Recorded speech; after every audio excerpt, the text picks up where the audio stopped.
Hey, everybody. Welcome back to the No NDB podcast, Tales from the Trailer. I'm your host, Jack Lazaro. I'm Karen Alexander. And today we've got Allan Apone for you. Who is a makeup artist that I had never worked with before, but Jack, you have. I have. And just to watch this man's knowledge of the business, of the craft of makeup. I mean, he's got makeup lines, his special effects shop, MEL, Makeup Effects Lab, is been around forever, right? Longest yeah, running 78, 79. And he's, if you use any of his products, you know how good they are, from Pax paint on down to, scar molds and wounds.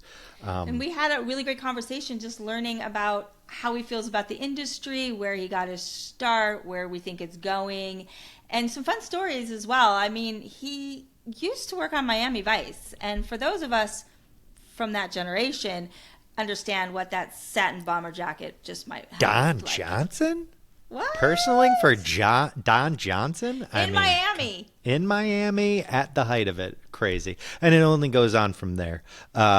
Remarkable career spanning ages, right? I mean, I'm so happy he agreed to come on the show. Allan Apone on the No NDB podcast. Tales from the Trailer. Welcome to the No NDB podcast, Tales from Your Trailer, with your hosts, Jack Lazaro and Karen Alexander. Today we are with a makeup artist by the name of Allan Apone. How are you today, Allan? Hey, Allan, how are you? I'm great, Jack and Karen. How are you guys? Oh, we're great. If people don't know, for our listening audience, Allan Apone, you are a makeup artist with over 40 years experience in the business. You have won Emmys. You have been personal makeup artist, department head, special effects makeup artist, and everything in between. So I just wanted to let the audience know who they're going to be listening to and watching today. So it's a wide range Exactly. and a lot of, I don't want to say a lot of years, but a lot of years. Yeah, a lot of We're all years. in there. A lot of No, years. It's listen, okay. You've earned them, right? I've earned them. I'm proud of them. Yeah. How How did you get started? How did you end up in this crazy world that we call the film industry? Oh my gosh, a very sordid story. Oh. I they didn't- always are. I didn't like most of my peers, most of the Yeah. people I grew up in the business with knew they wanted to do makeup from the time they were probably 5 years old. Yeah. And one of my best friends in junior high was one of those people, Douglas White, and he knew that he wanted to make monsters. That's what he wanted to do. I, however, was a sports guy. I played baseball and football, but I wanted to play baseball. Well, I wanted to play baseball, but I was never good enough to make that.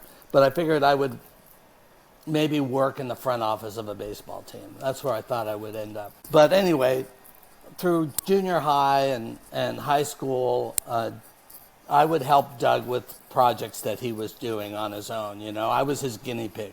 So he tested all his makeups on me, and Nice. we had a group of friends in high school, and that were led by these two brothers. They were called the Swan Brothers, and they had a little thing called the Swan, the Swan Brothers Studios. And so they would make films every weekend.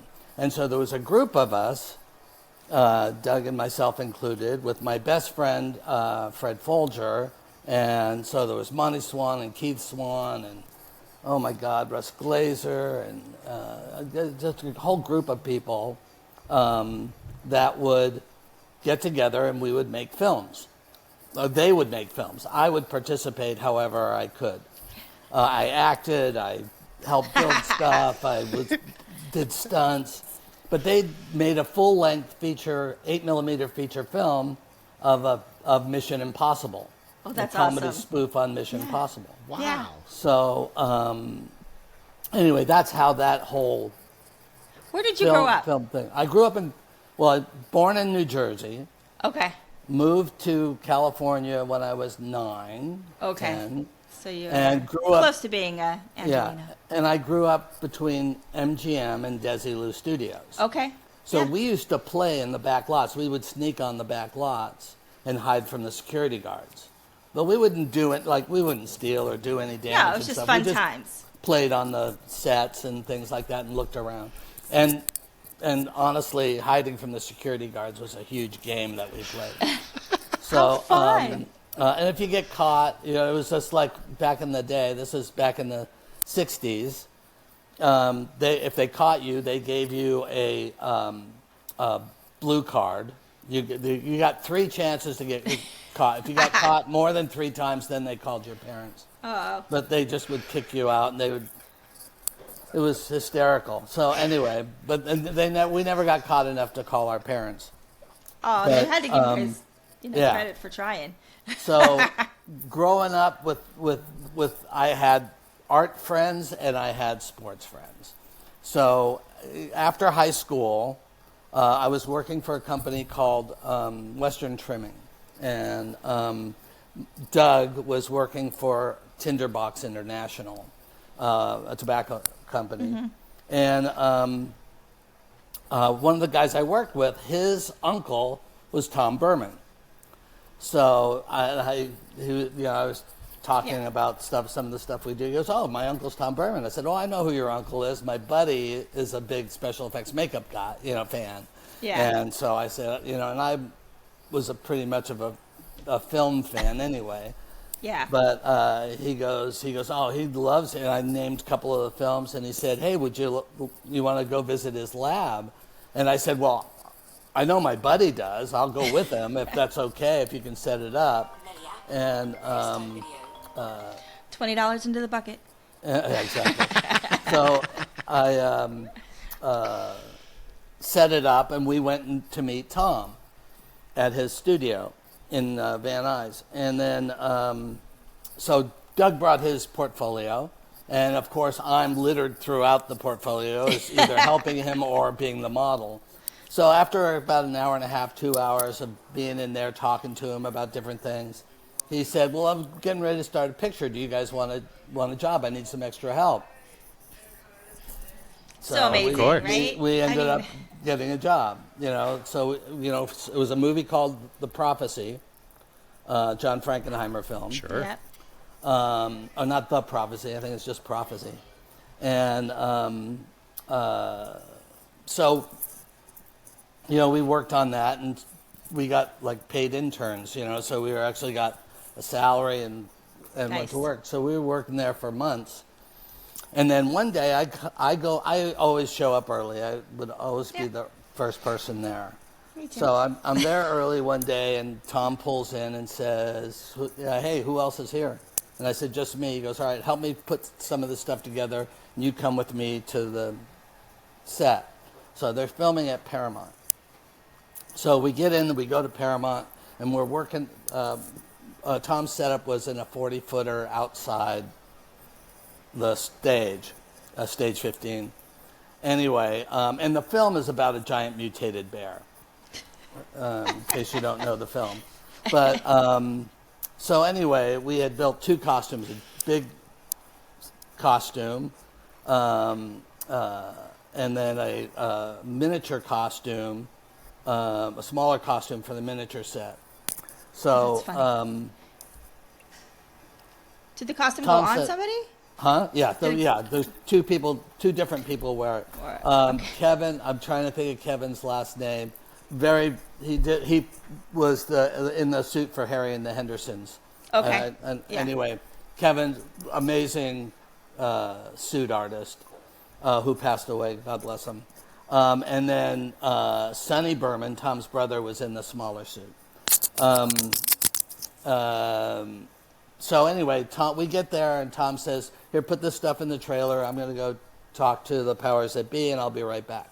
So he goes in and talks to them, comes out, and he says, "Come here, I'm going to introduce you to the makeup guy and the prop guy.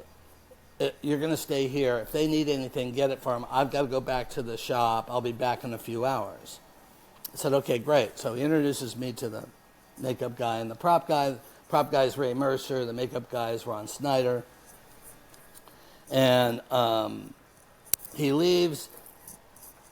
I help them with a few things. Mind you, I'm not a makeup artist at this. I don't do any of that stuff. Yeah. I know how to do some physical stuff and do that. So I would get things for them, and I would help them do stuff, but nothing creative, really. I'm just Right. I'm just facilitating stuff that they need done. Everybody So has to start. doing that, right. So it's like my first day, doing something. So Tom comes back. He says, "How did it go?" I said, "It went well." I told him what I did. He goes, "Okay, great." He goes, "All right, I'll be back. I'm gonna go in, and then we'll head back to the lab." And I said, "Okay, great." So he goes in, and he's gone for about probably a good hour, and then he comes back out, and he says, "Well, I don't know what you did today, but they love you. So I think what we're going to do is you're going to be here every day. You're going to be the set liaison, and you will do stuff for them, get whatever Just they like want, and we'll just check in." And I said, "Okay, great." So that's what I did. That So was every it. day every day I would come in and I would do that. Well, not really. So here's what happened. So me and Ron Snyder were working. Oh, he was doing. So he had to paint a dummy, do something additional to one of the dummy heads that Tom had made. So he said, "Come over here and help me with this." So I'm helping him with it, and I'm helping him do some injury stuff on it, adding something on it. And he goes, "You ever think of working on live people?" I said, "No, I don't ever think of working on live. This is not what I want to do." And Ron and I became friends because he's a sports guy too. He was a ex UCLA volleyball player, and also I think he was an alternate for the Olympics. Anyway, and his father was Whitey Snyder, who was Marilyn Monroe's makeup artist. Wow. So Ron and I became, good buddies on this. And so he said, "Well," he goes, I think you ought to think about, doing this." He goes, "You got some talent." I said, "No, I want to work for a baseball team." So that's where my talent. I don't have any real artistic talent. He goes, "No, you really do." He goes, "All you have to do is apply yourself a little." And I said, "No, I'm not interested." And he said, "It's a great way to meet women." And I said, "Okay, I'll give it a try." and so that's how I started learning makeup. And so he said, "Okay, you come in every day, you take my call, and I will teach you on the stand-ins every day something new." Nice. And so he did. For a month and a half or whatever it was that we were there, he taught me. Wow. As That's nature intended. Amazing. That's the best. Growing up in LA, the opportunities to fall into stuff like that is a lot easier than other places. But Yeah. that's why. It's a good place to be. Yeah. Do you love it? Like, I did you ever do. do you still wish you were in the front office of a baseball team? Hell no. Hell no. No, I'll tell you what, it's a profession that found me. So here's the thing, just to carry on from that. Yeah. So after that film ended, now I'm like, what am I going to do? So I'm looking for something to do. So two things happened. One, I started MEL, Makeup and Effects Labs, with Doug White. So Okay. we started it as an alternative because we knew that we couldn't compete with, Tom Berman or Stan Winston or Lance Anderson, the guys that had shops, or Johnny Chambers, who had shops already, So we figured we could do all the low-budget, non-union stuff. We could get, our hands involved in that.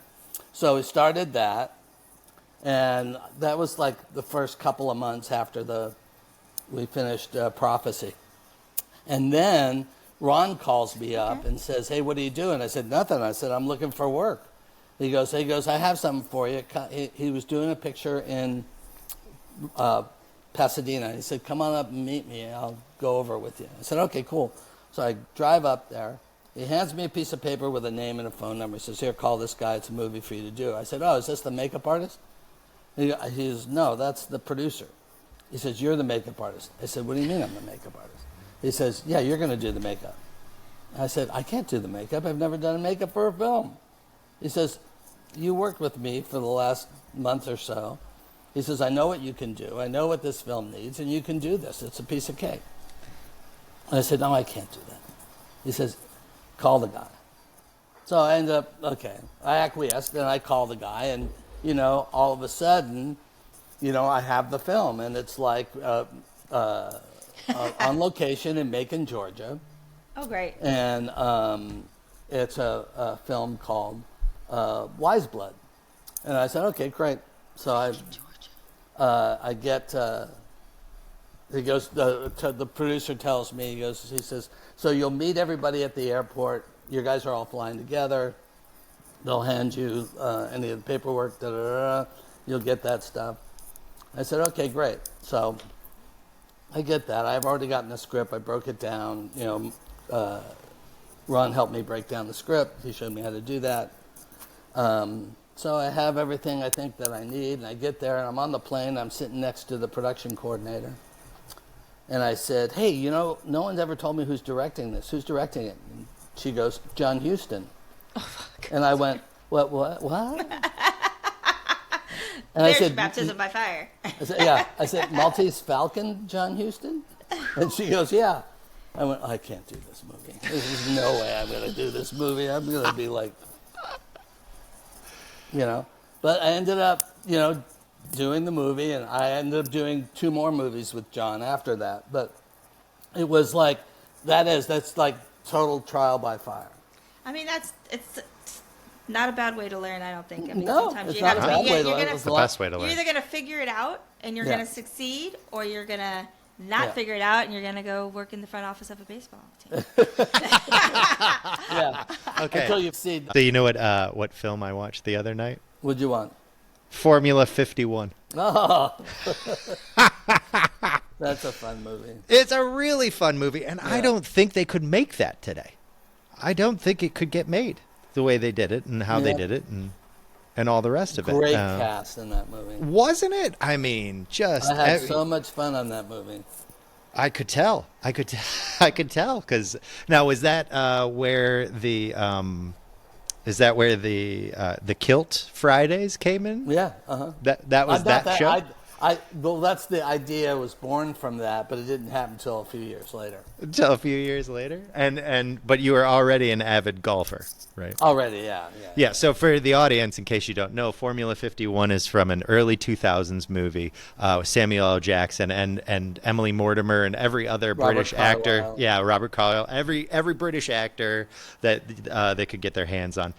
Samuel L. Jackson, who you were department heading in personally? No, or? I wasn't department heading. No. Okay, so you were. Chrissy Beveridge was the department head. And I just was doing Sam.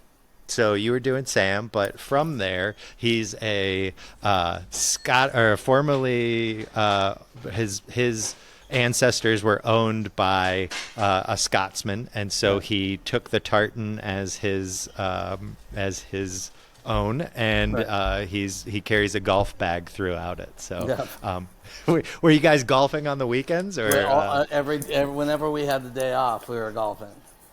That's pretty great. That's pretty great. Because I'm sure if I were to golf with you guys, you'd be like, hey, could you never golf with me ever again? No, never. We're not that way. We're not snobbish that way.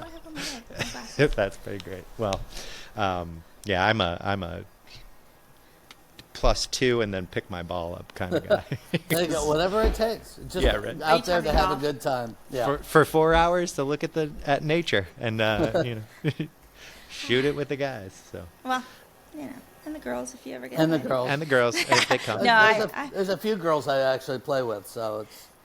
I worked with an actress, That's good. Catherine Newton, that loves to play golf, and I'm not very good at it. I mostly ride around in the cart and hit the ball now and then. I don't keep score because it's you don't need to. It's just a good day out. It is. It's a really fun way to get out into, especially if you're working someplace that you don't live. Well, yeah. Well, I started playing because of being on location all the time because it was something I could do and I don't need anybody else. You know, you go out and you pick up a game and it's something you can do by yourself. Like I play tennis as well, but I need someone to play with. Yeah. Right. It's harder It's really to hard find if nobody's hitting that ball back. Yeah. It's so much different now. Makeup effects and visual effects have all blended and done so many different things now, but it has changed extraordinarily. So the shop is still going? The shop is still going. The difference now is that I'm no longer part of the effects side of the shop because I'm always on the road. Yeah. You know, and I wasn't there, and so we had MEL, and then we had Mel Products, which is our product line that we sell. So Paul Elliott, who's my business partner, as of recent, I said, Paul, let's just split the companies. I'll take the product line, you can take the effects business. Now, the product line still works out of the same shop. Right. But I just don't. You don't have to be as hands-on with their things and stuff. Of the studio itself for the effects side of it. Well, and so for our listeners at home, Allan has a whole line of different products. You've been an innovator for decades now in at least Pax Paint alone. And I love the flagship. It really is. And about 10 years ago, you came up with an airbrush thinner, so you could thin down Pax Paint. And for people at home, they don't know that it's a mixture of medical-grade water-based adhesive and acrylic paint, plus proprietary other things. Right. That's like Jack's go-to. It really is because he's always like, just do it, Pax Paint. Well, because when people are like, I put down 17 layers of liquid Illustrator, and I'm like, okay, or you could have put down 2 of Pax and called it a day. But all right, here we are. What a revolutionary product, and I know you didn't come up with it, but Exactly. Yeah, it's a Dick Smith's concept. All we did was refine it, and Brad Look was a huge part of that. And then I've seen so many people do small plate molds, which is an industry standard for us. We're normally making them, hand fabricating them for specific builds, but you had the brilliant idea to make multiple, not generic, but multiple specific plates for if you have scars, wounds, cuts, right, swollen eyepieces, and everything in between. Bumps, all sorts of things, acne, skin texture, all sorts of, there's like 24 different. I have to tell you, they've pulled me and my butt out of the fire more than once on more than one occasion. Me too. I mean, that's how I started that, because those were things that I would keep in my kit, and that was, and how I got the idea was to make them that size was because I had an empty eyelash case, and it was perfect. It was just like it sits in your case really well. It stacks.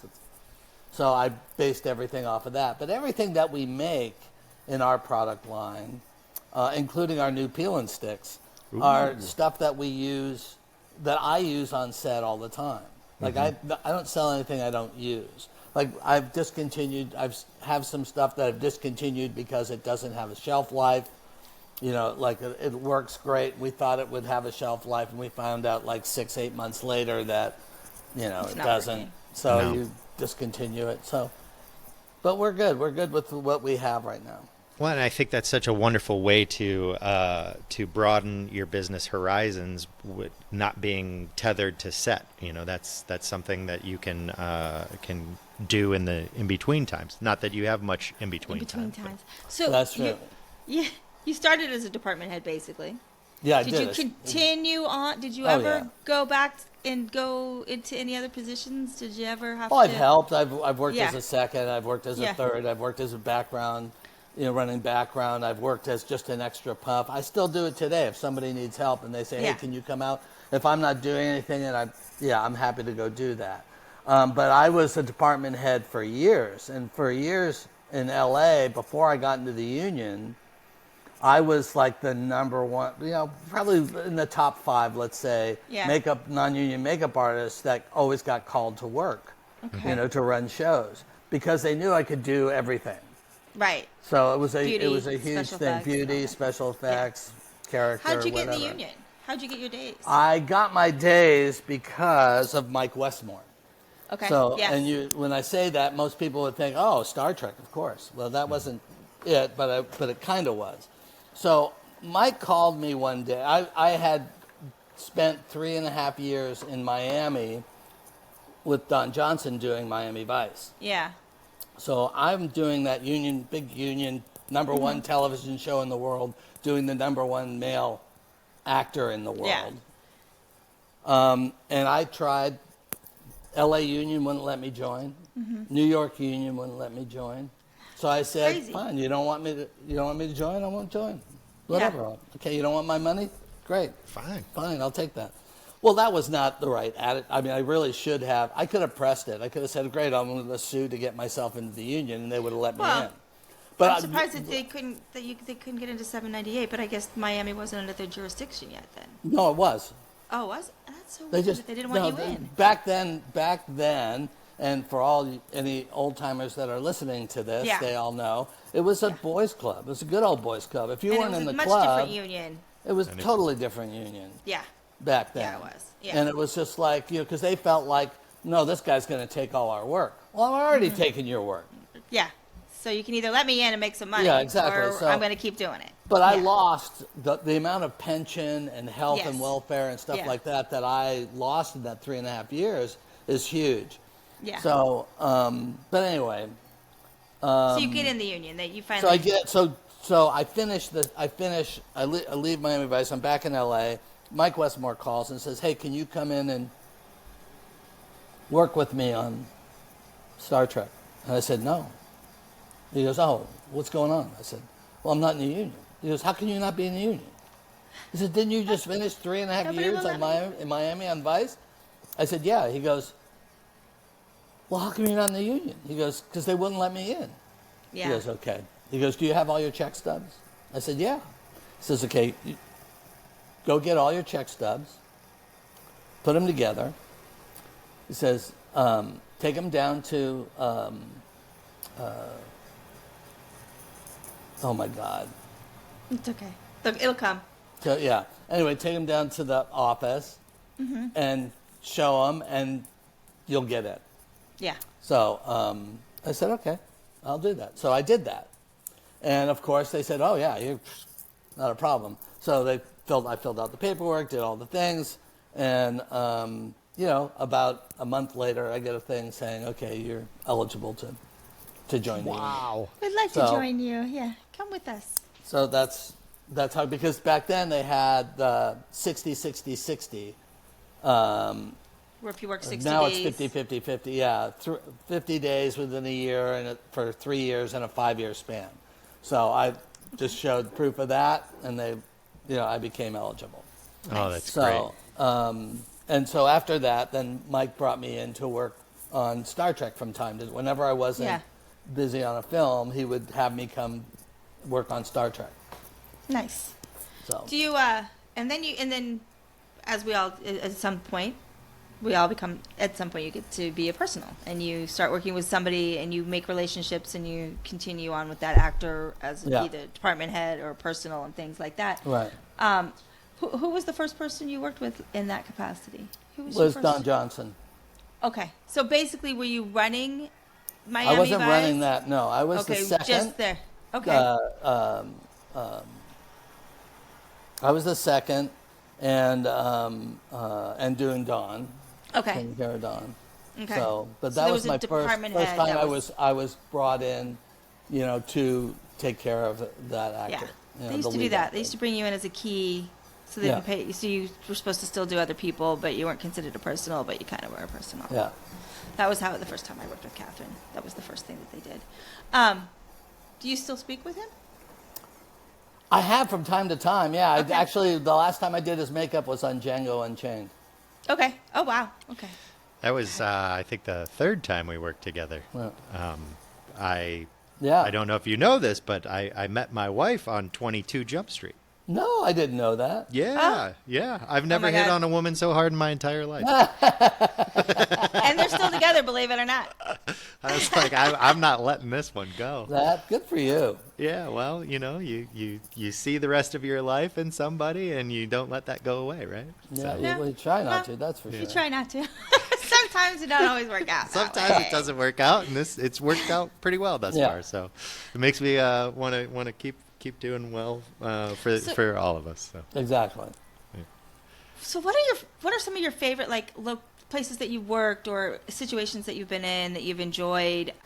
I know you get to work all over the world. You've been all over the place. Yeah, I've You've been done very locations fortunate. all over the place, all over the U.S. I mean, you've traveled everywhere. Is there some place that is just like you love and you? Well, I you- love Australia. One. Okay.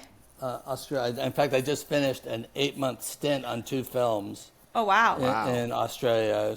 Because now I work with Mark Wahlberg right now, so I've been with him for the last few. Amazing. He is. He's a great guy. I So mean, we just finished that, and we're about to head to London.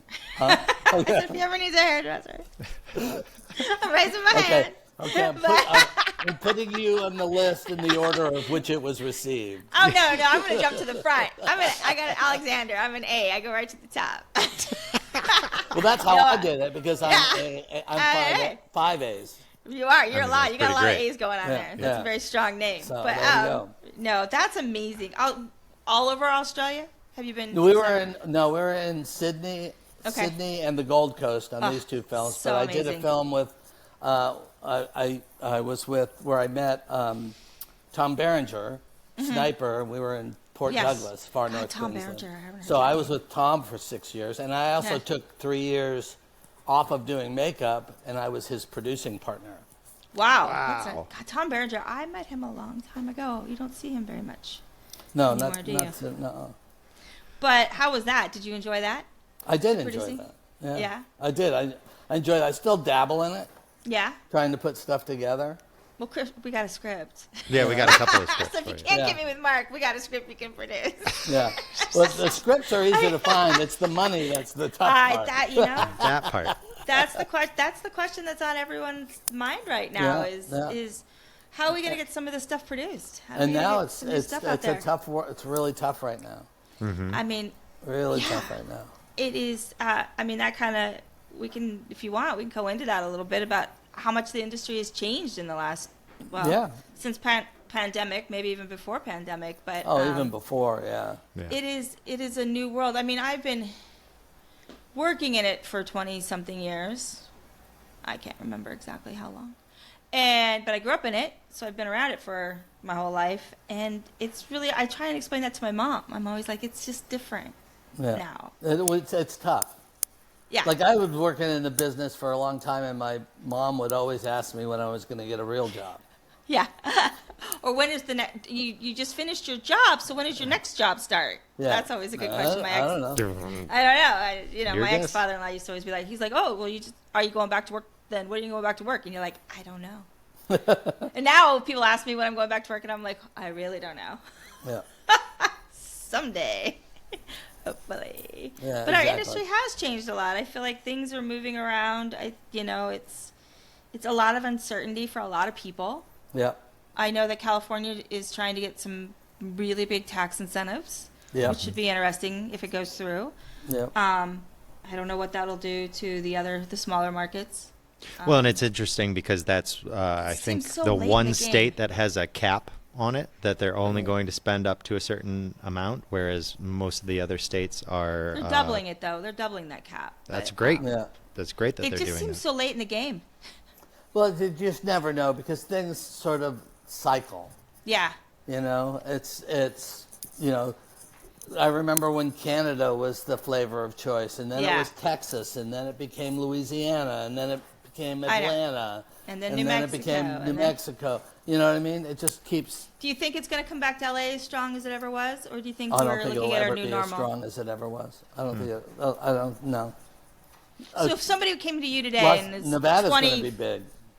I think. Do you? You think they're going to Yeah. start doing a lot of stuff in Nevada? 'Cause Yeah. who's putting a studio there right now? Is it Netflix? Mark that's putting it? Wahlberg is, and so is Oh. Warner Brothers. Again, there's that name. I think he's amazing and he's done so much. Nevada wouldn't be a bad place. It's hotter than sin, but if you're indoors, it's not too bad. Well, I think just that's what something you'd have outside to would do is get Yeah. some quality sound stages, not just an old they're building some, though. warehouse. Yeah, no, they're building new stages. Yeah, yeah. So both of them are. I know. Mark's. I think Mark is in league with Sony, and Warner Brothers is building, new state-of-the-art stages as well. Yeah, so the funny part to me, though, is that people don't understand is that it's, at the end of the day, a studio is basically a hotel. You need to rent the rooms out, and any day that you don't have someone occupying those facilities, you're paying for it. Yeah. It's not like you're selling pineapples and, these pineapples will still be good tomorrow. If you don't Yeah. have 100% occupancy, you're leaving money on the table. And Exactly. It's a hard thing to do when people are like, yeah, we'll just build more stages. I'm like, that's not That's not the problem. Yeah. We have the Yeah. places. You do have the crews. You have the people. It's just like you said, the funding and stuff Yeah. right now is incredibly difficult. But I'm hoping for like a rebirth of a independent, not necessarily all independent, but some filmmakers that can do some things that are a little bit different, maybe. Yeah. Yeah. Well, right now you have it seems that there's it feels like the 80s to me with this resurgence of all the horror films that are going on. It's been a long now. time since we've had a lot of horror films. Yeah. I mean, we really haven't. We had a guest on, Aaron McLean, who that's his genre. He's a visual effects artist, and it was interesting to hear him talk about all that and like how great horror movies used to be, even though they were cheesy horror movies. There was a time for them, and now we just don't have them because they can't get them made, because the budgets just inflate so fast. He was talking about as soon as you put anybody in, even the Blumhouse movies are between $10 and $30 million, and there's got to be something way lower than that. I was just helping a group in Australia with a little low budget horror film, which is $500,000 they're doing it for. That's amazing. Beautiful. 500,000 Australian. Yeah. So which is probably 350 US. Yeah. But wow. The writer director, she's a young girl. Her parents are financing it, and it's nice. It's the only way to do it. Stuff together, yeah. I think some of that creativeness is going to come back to that. I think the necessity of doing things for cheaper and doing things for people figuring it out. Again, it's being put in situations where now we have to figure out how to start it anew, kind of. Even though it's the same cycle again and again and again, it's a new generation doing it this time. Yeah. Yep. And it's technology and everything is so much different. And I'm hoping. I have had an amazing life because of this industry. Yeah. I'm again traveling everywhere has been so good, and the relationships that we've made with people and stuff were really important. And now I feel very isolated as I sit here at my little lake house in the middle of Georgia. But it's not bad. It's not a bad place to be. Yeah, there you go. I feel fairly lucky about that. So what is next? Where are you off to next? I'm off to London and Paris to do Family Plan 2. Okay. Oh wow! Great. So will you be there for the holidays? We actually shot the Family Plan in Georgia. Yes, and it's very funny. Yeah. I did enjoy that. So, Michelle Monaghan, who I was her makeup artist on a film called Machine Gun Preacher years ago. Yeah. Anyway, she's one of my favorite people in the world. So to work with her and Mark and the kids again is like, it's gold. I mean, that's like. It's so much fun when you get back to with the people that you really enjoy being with. Yeah. It just makes your day so much different than when you're not as happy in the situation. And Jack and I have had a couple of great things where we've gotten to do super fun things, but just enjoy the day. Yeah, you just get to enjoy the day. We're there for 14 hours. We need to have some fun. You need to enjoy the day, and hopefully at the end you can go home and be proud of what you've done and be ready to do it the next day. Yeah, exactly. I mean, that's all you can really hope for. You do your best. As long as you are working at 100% and you're putting in your best, that's what matters. I mean, you can't control everything, obviously. You can just control what you can control. Did you have somebody that worked for you as a key for a long time? Did you ever have that relationship with somebody that was there with you for a long time? Yeah, different people. Mike Spatola was my key for a long time, and a lot of people will know Mike from his books, the Monstrous Makeup Manual. Mm-hmm. Yeah. But Mike and I had done a lot of stuff together. He was my key for a lot of projects.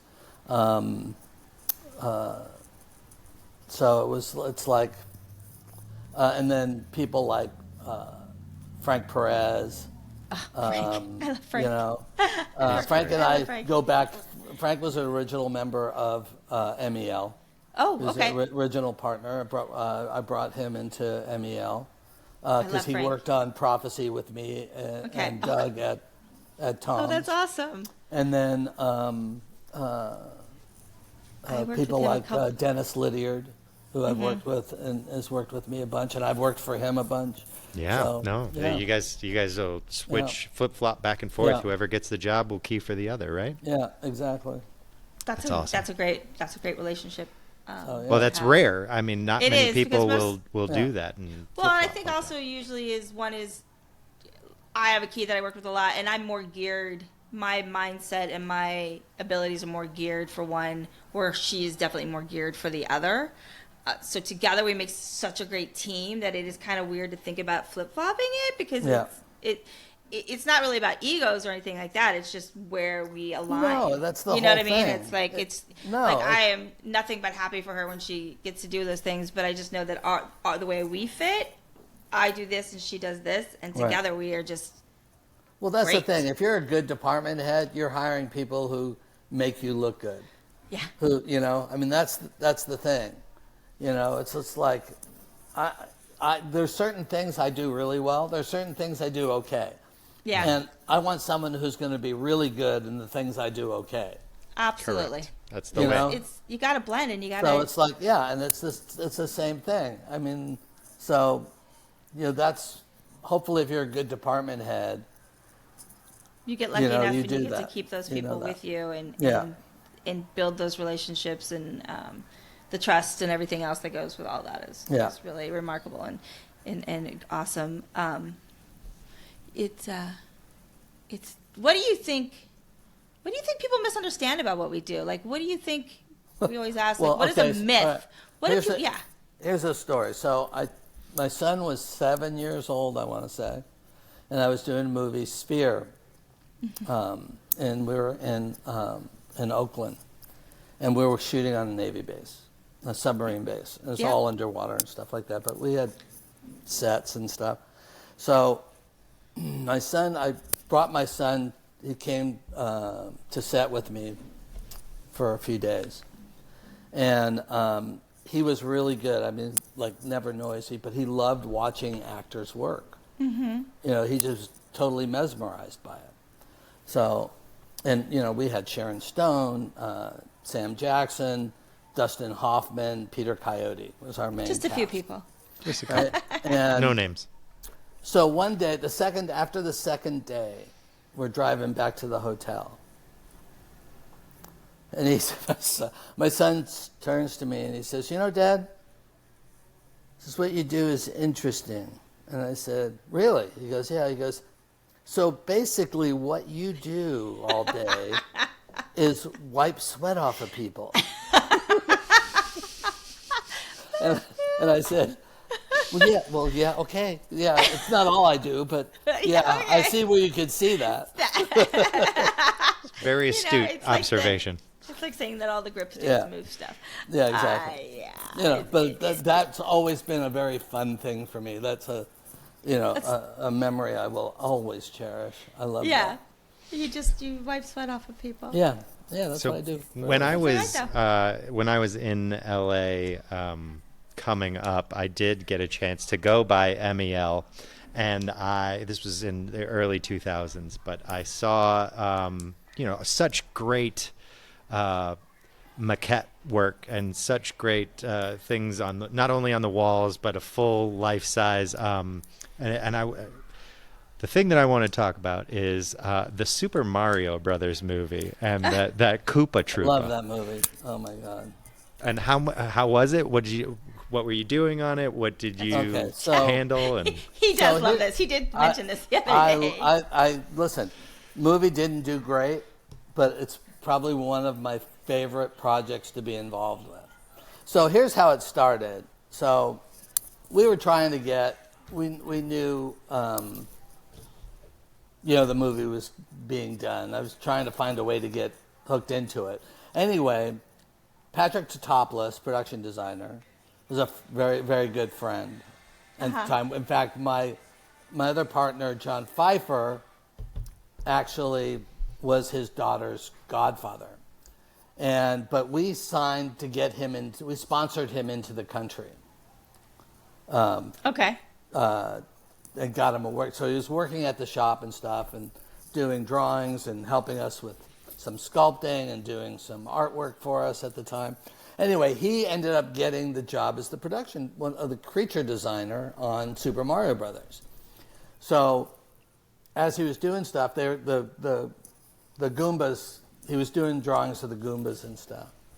And he called me and said, hey, they're looking for somebody to do the Goombas. And I told them they should talk to you. And I said, oh, good, great. So they ended up calling, and they said, can you come in for an interview? And yeah, so Doug and John and I went to go talk to them. And showed us the pictures, and we said, yeah, we can do this, and da-da-da, because they were just going to be background characters. They weren't going to be, what you see in the movie, how they interact now, was not what they were intended. They were just going to be background characters. Okay. So they go, after talking to us, they said, well, you know, we're really looking for somebody who's done dinosaur work before. And we hadn't. I said, well, we haven't. We've never had the opportunity, but you've seen the work that we've done. We can do that. That's not an issue. Yeah. And he goes, well, I'm really looking for somebody that's done dinosaurs. So he said, but thank you for coming down. So we leave, and we're driving back, and I'm like just stewing. I said, I have an idea. I said, all right, let's get back to the lab. We get back to the lab, and I said, all right, this is what we're going to do. Because we have a picture of what the Goombas kind of look like. I said, let's sculpt one of the Goomba heads, do a quick sculpt, leave it in clay, put it on a mannequin, dress it like it's kind of Goomba-ish, and we'll send it off. Now, this is before camera, phones, and shit like that. Yeah. So we did that. While they were doing that, we were making a costume. We did this all in about 2.5 hours.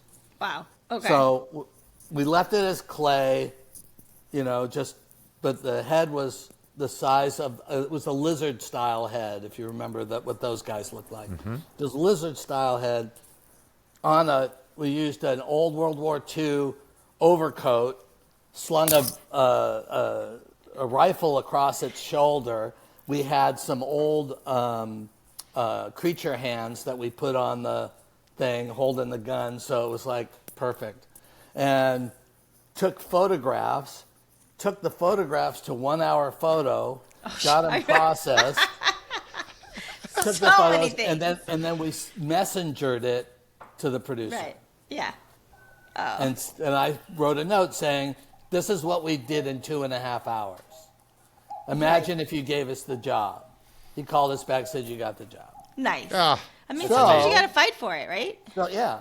So we got the job, and we budgeted it really well, and we started talking, let's throw some movement. Can we get movement into these things? Well, yeah, so we ended up adding animatronics.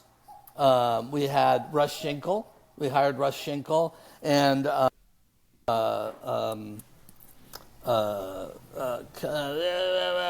to draw a blank now.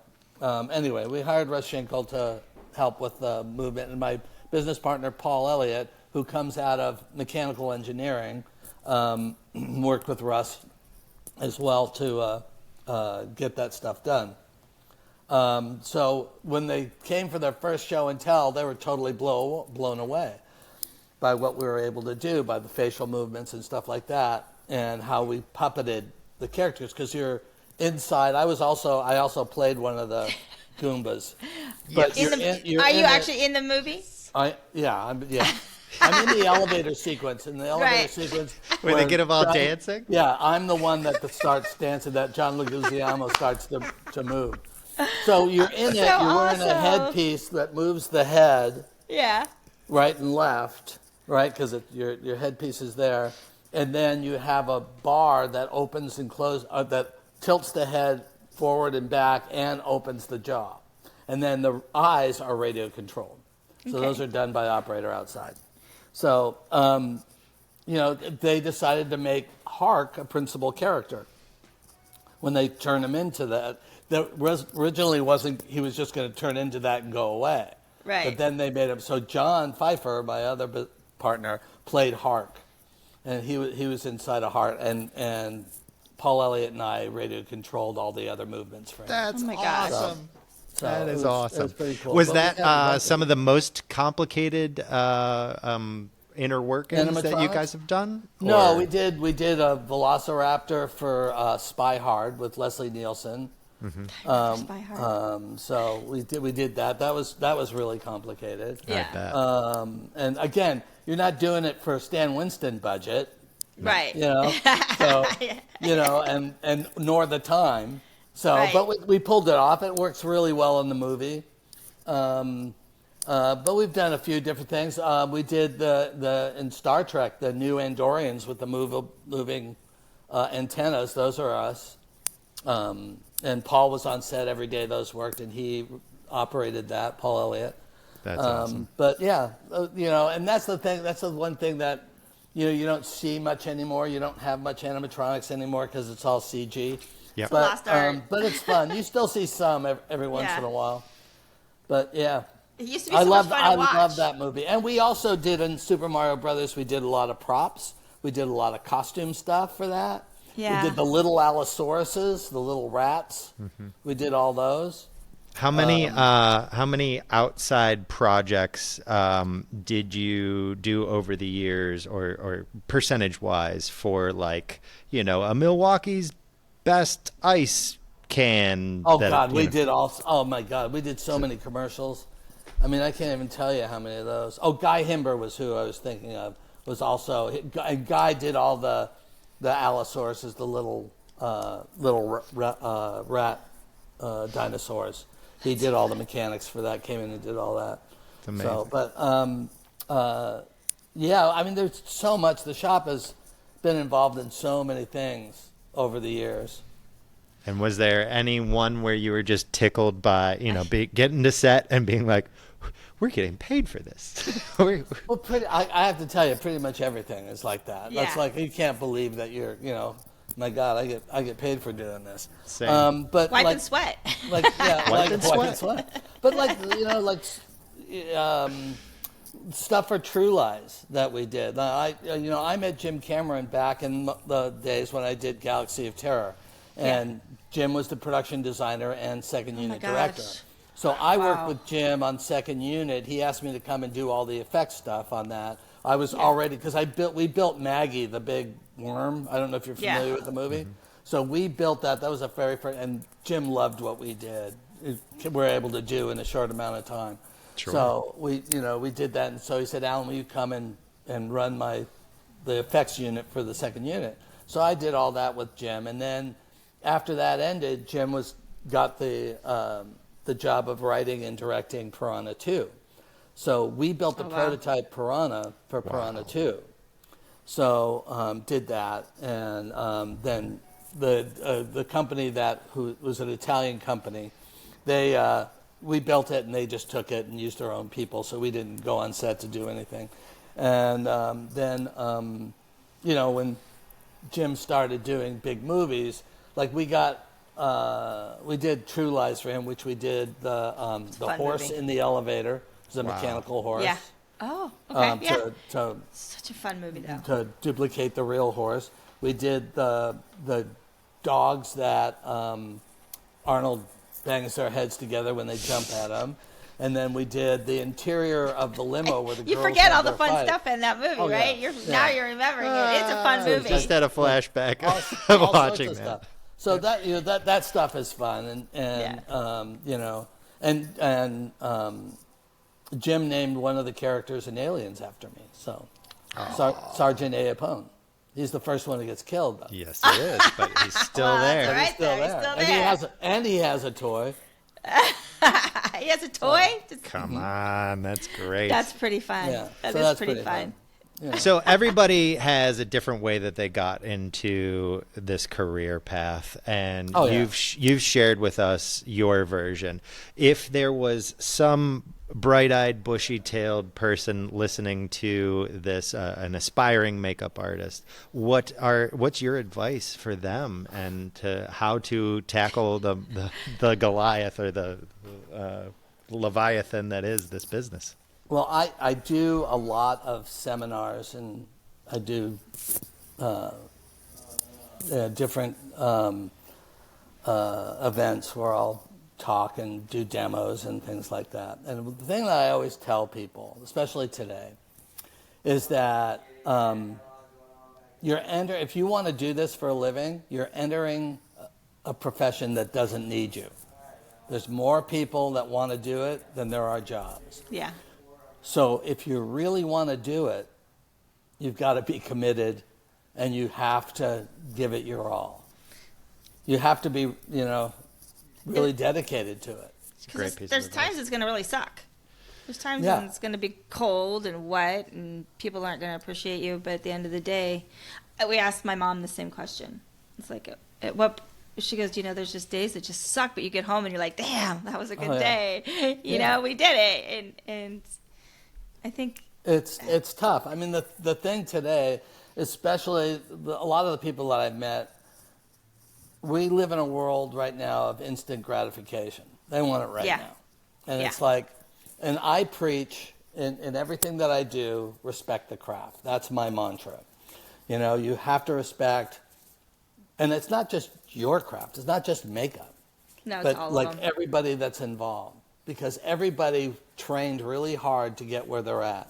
Preach. And do what they do. And you have to respect everybody that's in there.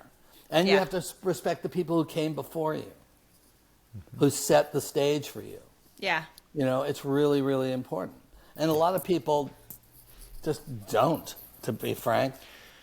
I was one of those people. I remember working in Shreveport very early on, and I got a chance to work with an artist, and they were like, you are standing on the shoulders of giants, and you don't even know their names. You should get a book. You should rent one from your local library on the history of makeup, and you should get into that. And that's when I learned about the many Jacks of makeup.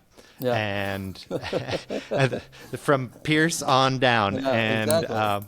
And it really put into my heart the reverence and respect for the craft that I didn't have before that time. So yeah, that was a major shift in my brain. Yeah, no, I think it's really important, and God love them. I mean, it's just like the people that I came into the business with, and worked under.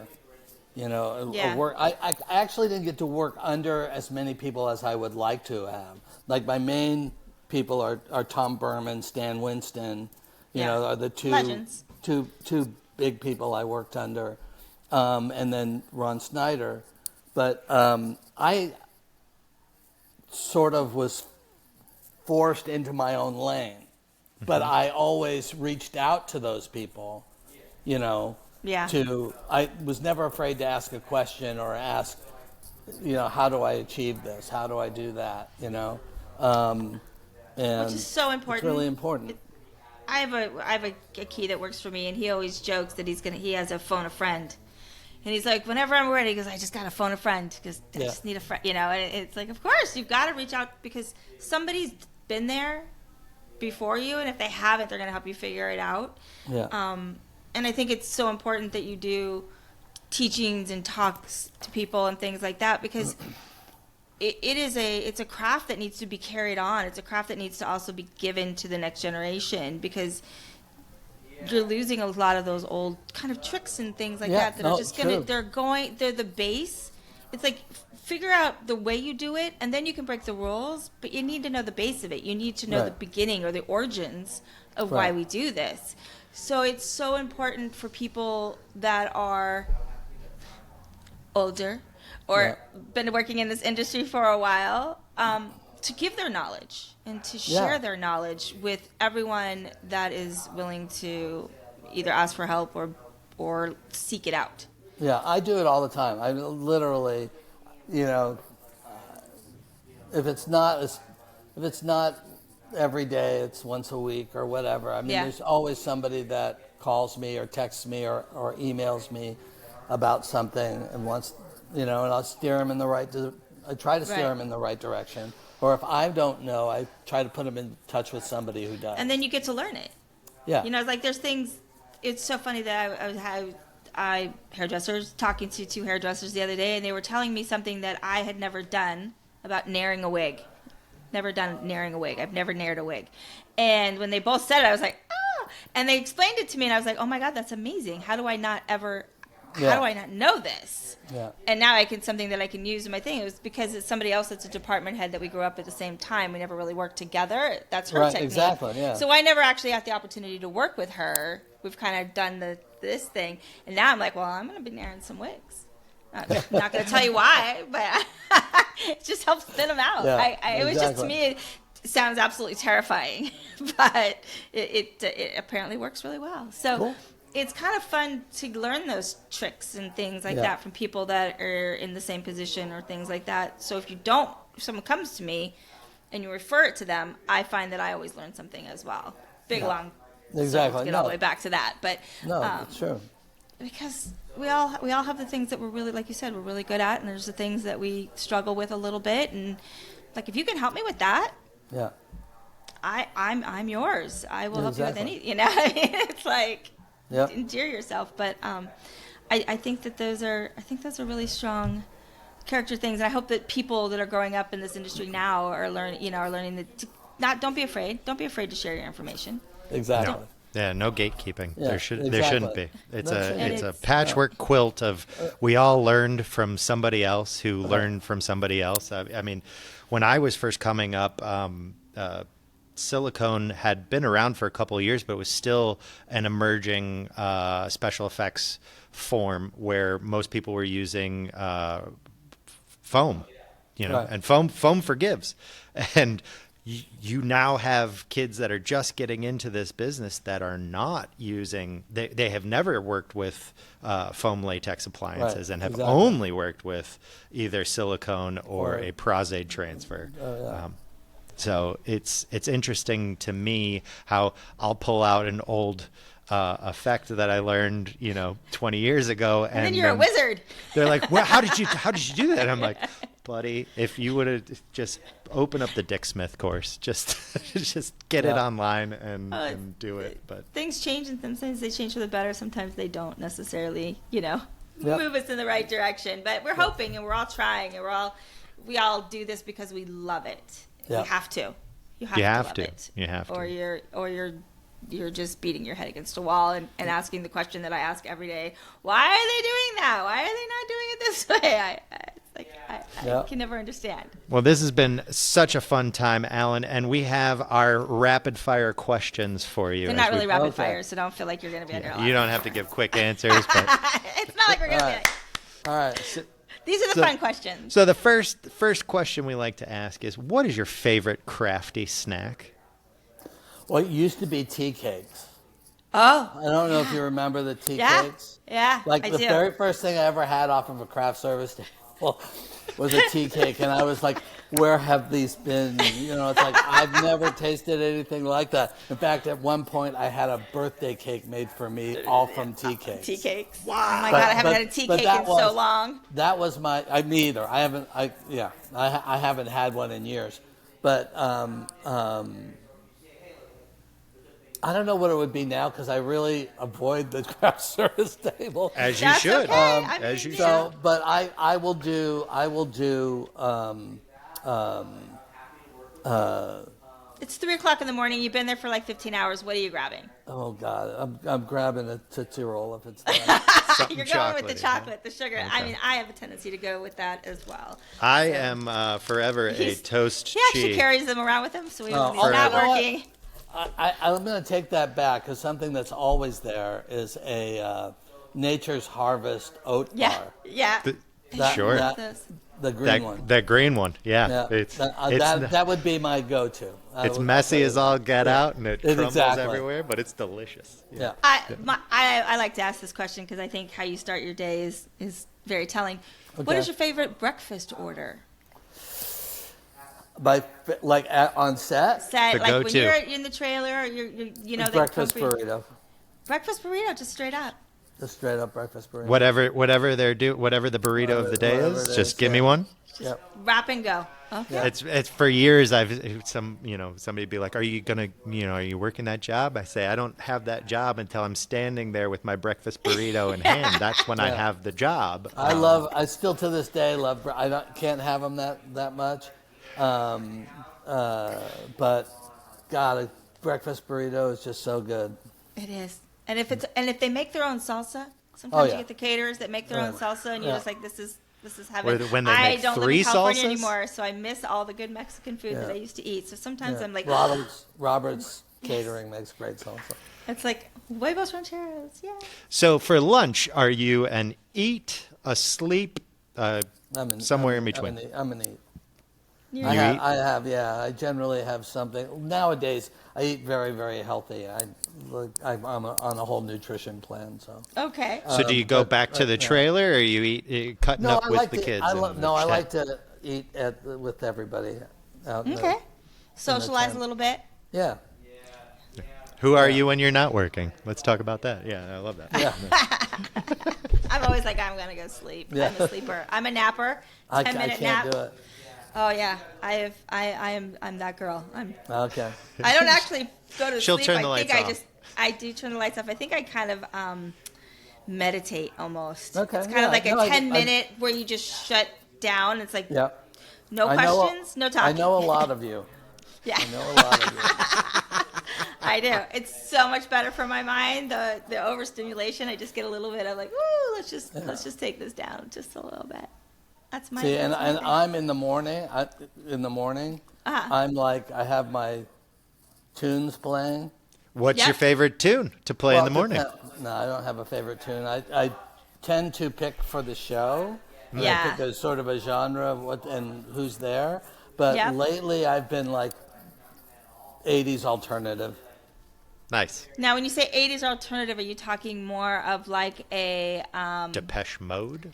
Yeah. or are you talking Depeche Mode, like our Roxy new Music. wave, like the new wave that they consider? Yeah, that too. Like I was doing a picture with Paul Rudd, and he loved to listen to First Wave every day. Sure. I was gonna say, because that's what they literally say when you listen to First Wave, which Yeah. makes me laugh every time. They're like the '80s alternative, right? And I'm like, that's new wave. It's basically, I mean, Basic, it but is. it is good But music. Green Day, and although that's more '90s probably. Yeah. No, it's They 80s. do a but- dance mix. Like I think it's like on Friday or Saturday nights from like 10 to like 2 a.m. They just do like a No, that's straight up. It's the safety dance.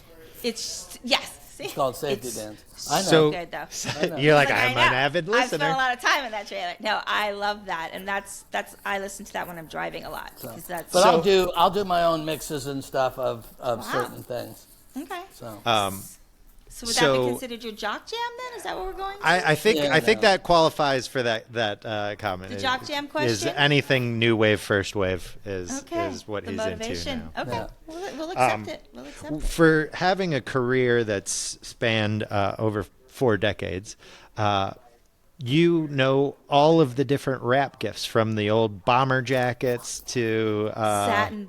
What are you? Yeah, what's satin the jackets. best rap gift you've got? And if you're so bold, what's the worst rap gift? And you've you ever don't gotten? you don't have to necessarily give us the show name if you don't want to. Yeah. no, I don't. I've pondered this question because I don't know what I would say. Actually, I think at the time we got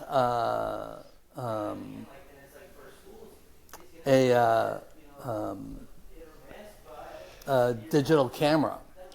Yes. So that was the yes, first when that they was a just good came one. out? When they just came out. So that was like really the most impressive thing that I'd ever gotten. Yeah, there were like 3 years where they gave you nothing but these portable little boom boxes, Yeah. and they got like more boom boxier. Do you know, I still use the one I got on Dumpling. Oh, So there you go. the little Bluetooth speaker is I not a love bad, a not little a bad Bluetooth. gift. Yeah. I mean, And then probably the worst thing I ever got was like a hand towel. with the golf show on. towel? Yeah, like a golf towel, exactly. Because that's what Jack said. I said His my worst worst- my gift worst gap is a golf towel. Yeah, no, but exactly. he uses it all the time. Yeah, Well, a I mean, golf it's towel. there. Yeah, it's got the rivet that hangs on your The bag. The rivet, it does have the rivet so you can attach it to your bag. yeah. Well, I mean, I've since lost it, but Yeah,